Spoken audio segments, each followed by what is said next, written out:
So this video is going to explain how to do an ANOVA. We already did a t-test in Excel. This is an ANOVA. ANOVA stands for analysis of variance. It's basically a t-test you do with 3 or more groups.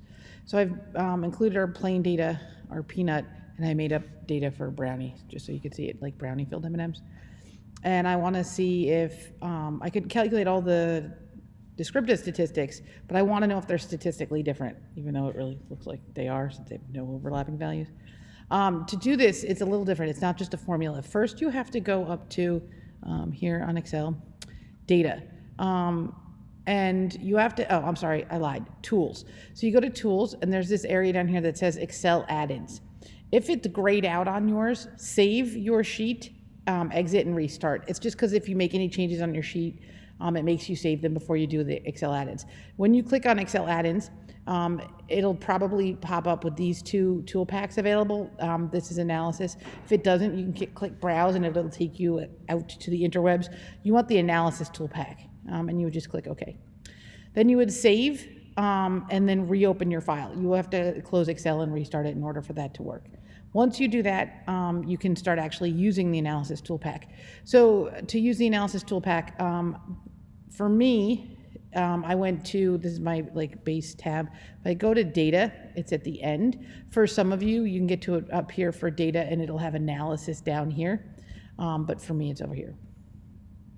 And these are all the different types of tests you can do. There's regression, which some of you will need to do, correlation, things like that. We're just going to do an ANOVA single factor. 2 factors, more complicated. We don't need to do that for this class. So it asks you to input your data. Mine's actually already in there. So I'm grouped by columns, right? Going down as a group. I'm going to grab the 3 columns. And I've made sure there's no space between them. When I click OK, it's going to run the ANOVA, and it actually always puts it in its own sheet. So there's my data, and here's my ANOVA. So it just grouped it as column 1, 2, 3. I think if I grabbed the header row, it would have done like plain peanut and brownie. It does the average for you if you look right here, which was the same as the averages we had calculated.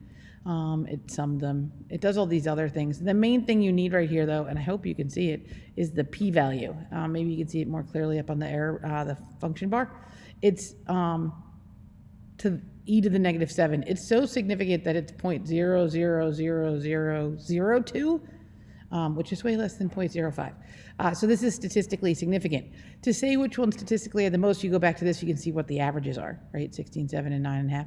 So you can see which one is statistically more, but they are all statistically different from each other. See where it says between groups, p-value. So that's how you do ANOVA.